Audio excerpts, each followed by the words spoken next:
This narrative unfolds prior to the first arc named Witches and serves as an excellent entry point for newcomers, so don't worry.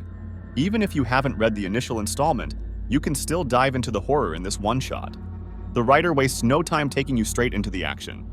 Within the opening pages, we meet Sebastian Clay, a young boy whose mother has warned him not to take the backlots as a shortcut to school. However, Sebastian is in a rush to submit his homework on time to avoid any trouble with his strict teacher. So he hops a fence to cut through the backlot on his way to school. Along the way, he runs into Mr. Geller, father of one of Sebastian's classmates. Understanding Sebastian's urgency, Mr. Geller offers him a ride to school, which Sebastian reluctantly accepts. But before Seb climbs in, we witness Mr. Geller trying to subdue something in the back of his van. He tells whatever it is to stay back, saying he knows it's hungry and they'll get the boy soon. Seb tries to escape on his bike, but Mr. Geller chases him down and knocks him over. Mr. Geller then grabs Seb and drags him toward the back of the van, where a terrifying creature waits. Seb narrowly avoids being fed to the monstrous creature, which he later learns is a witch, thanks to the timely arrival of his mother Clara, who stabs Mr. Geller in the back of the neck and dumps him in the back of his van with the monster who proceeds to eat him. It is revealed that Clara is a member of the Irons, a witch hunting group first introduced in the original Witches arc. The Irons hunt down witches and their human worshippers, known as sucklings. These witches appear horrifying and unnatural. Their faces are elongated, with rows of widely spaced, jagged teeth. Blood, saliva, and who knows what else drip from their gaping mouths. Their limbs are unnaturally long, their posture hunched, and their all-white eyes are disturbingly positioned on one side of their sloped heads. Combine that with their pale skin and the chilling, grating sound emanating from them, and you've got a living nightmare. After that incident, Seb makes a point to mention that after witnessing what his mother did for him, he realizes she's far from being your everyday mom. We learn that Sebastian and his mother, part of a lineage of witch hunters, have been traveling from town to town as she hunts and destroys witches and their human followers, the sucklings. Now it's Sebastian's turn to take on the hunt, and despite his mother's warnings to avoid forming close bonds, he becomes best friends with a boy named Jackson, and this is where our story truly begins.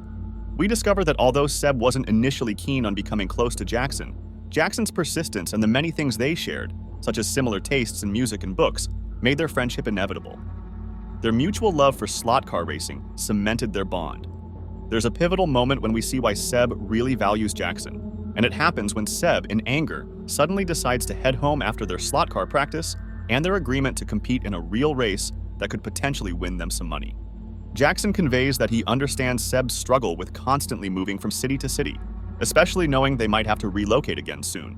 Seb, sensing Jackson's sincerity, acknowledges that he's frustrated about the possibility of relocating once more. But deep down, Seb knows the real reason for his anger is that he's going to have to kill Jackson's entire family soon. Later that night, Clara reveals to Seb what she knows about Jackson's parents, that they are highhorns, humans who specialize in raising newborn witches, and their methods are beyond horrifying. We also learn that Jackson's parents have dug a pit for the baby witch to burrow in, nurturing the monster by feeding it animals, and eventually, a child. It seems Jackson is set to be the first victim, likely unaware of the fate awaiting him. In a cruel twist, Sebastian's first mission as part of the Irons is to locate the pit, burn the baby witch, kill Jackson's parents, and if necessary, kill his best friend. Clara's friend Gage gives Seb a special rub that burns anyone who has been suckled if it touches their skin. They test the rub on a pig that has been consuming human waste from Jackson's family, and it works perfectly, confirming the pig is contaminated, which proves Jackson's family are sucklers. Sucklers perform services for the witches in exchange for tinctures and rubs, mixtures with capabilities far beyond normal medicine. Seb now realizes the true reason they moved to the town of Beasley, to eliminate the Jackson family, who are suspected of being part of an old line of witch worshippers. Jackson's father is believed to hold the highest order among the Horns. Due to his rank, it's assumed that his family will obey his every command. It's also revealed that it takes about 6 months for a baby witch to be ready to consume human flesh. That 6-month period ends in just 3 days, and it's expected that Jackson's parents will take him to the woods to feed him to the baby witch. Seb was really hoping he could somehow take Jackson with him when they leave for another town, as he doesn't want to be forced to kill him. The following day, we see Jackson and Seb enjoying themselves with their slot cars when Jackson reveals that he has an infection and shows it to Seb. According to Jackson, his parents told him it's nothing serious and that it should clear up soon. But Seb knows it's not an infection. It's a sign that Jackson's body is becoming fully prepared for a larval witch. He's approaching the stage where he's ready to be consumed by the witch waiting in the pit in the woods. Seb can no longer keep what he knows about Jackson's parents a secret.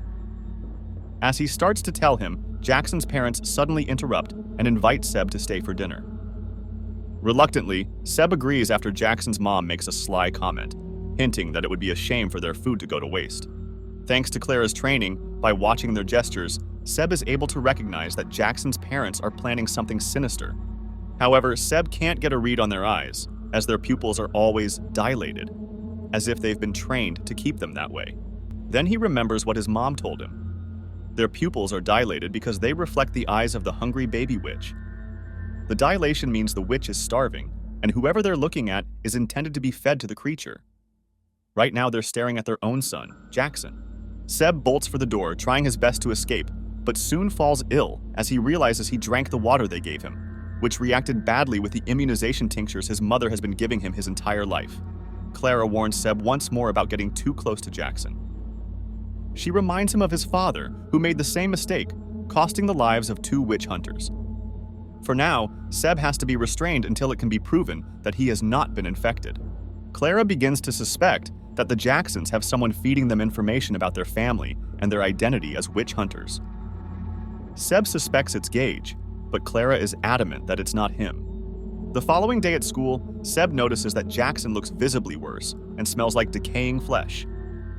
He knows that in 2 days, Jackson will be sacrificed to the witch. Desperation sets in, and Seb becomes determined to find a way to save his only friend Jackson, deciding that's exactly what he's going to do. Later that night, Jackson runs to Seb's house, frantically knocking on his window, begging him to let him in before his parents wake. Reeking of rotten flesh, a terrified Jackson tells Seb he's figured out that his parents plan to feed him to the creature. Seb vows to help him and grabs the rub, but only after getting Jackson's promise that he'll do whatever it takes to eliminate his parents, which Jackson agrees to. Ignoring his mother's warnings once again, he heads into the woods with Jackson to locate the pit. Jackson races ahead, with Seb desperately urging him to slow down. As a foreshadowing of what's to come, we see a strange, unnatural dog barking in the woods. Seb begins to sense that something is off about the place, and a feeling of dread washes over him, as if something terrible is about to happen. Jackson leads Seb to the pit where the witch lies, but Seb warns him not to get too close to the edge of it. He hands Jackson the rub and wants him to do the deed. Jackson hesitates but says he'll do it if Seb truly believes everything will turn out okay, which Seb reassures him. As Jackson gathers his nerve, stepping toward the pit while voicing his hatred for the witch, both he and Seb are struck in the neck by tranquilizer darts, with Jackson tumbling into the pit. It's revealed that Jackson's parents were the ones who ambushed them. Jackson cries out to his mother for help, but she instead urges him to scream louder to lure the witch out to eat him. We also learn that someone had indeed leaked information to the Jacksons about how the irons protect themselves from infection. This knowledge allowed the Jacksons to create stronger tinctures to overcome the iron's immunization. While Jackson continues to beg for help, his mother coldly stands beside his father, both eagerly waiting for the baby witch to emerge and feed on their only child. Jackson's mom gazes at the witch as it surfaces, calling it beautiful, while the sickening sound of the witch feasting on their young boy fills the air. Jackson screams out for his parents, but they simply watch in awe at how much the witch has grown. Unbeknownst to Jackson's parents, Seb manages to grab the rub and throws it at Jackson's dad, causing him to burn alive. Jackson's mom quickly intervenes, grabbing Seb, but in the struggle, they both fall into the pit, with Jackson's mom dying from the impact. Seb is horrified as he sees his best friend's partially eaten and decaying body. Jackson weakly warns Seb that the witch is coming back and urges him to run. Seb watches in horror as the monster begins to gorge on Jackson again. However, Seb refuses to run away. Instead, he deliberately gets the witch's attention. He notices the rub is lying near Jackson, and the witch is standing right next to it.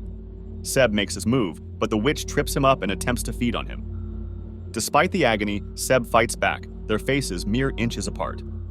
Suddenly, the witch is hit by the rub, and it's a severely wounded Jackson who managed to throw it at the monster. The witch's flesh begins to burn away as he relentlessly pummels it. Shortly after defeating the witch, Jackson's life begins to slip away. Struggling to breathe, he gives Seb advice for the slot car race tomorrow. Seb reassures Jackson that they'll win together. But unfortunately, Jackson succumbs to his injuries and passes away. After mourning the loss of his friend, Seb makes his way out of the pit. He is overwhelmed with grief and anger, vowing revenge on Gage, whom he believes betrayed them. In the woods, Seb hears someone approaching. He watches nervously, expecting it to be the traitor, Gage. Instead, it's his mom, calling out for Jackson's parents, Ruby and Carl. Is she the insider Carl referred to earlier? Seb is stunned, convinced that his mom is a suckler. She explains her actions, mocking him as she does, fully aware that Seb is furious and may take drastic action against her. And he does, by throwing the rub on her, assuming she's one of them, a suckler or high horn. Clara pretends to be burned, but it really doesn't affect her, proving that she's human, still his loving mother and not a suckler. She declares that Seb has passed the test and that it's time to move on to the next city, New Hampshire, where she believes a high horn awaits. But this time, Seb has earned the right to handle the mission on his own.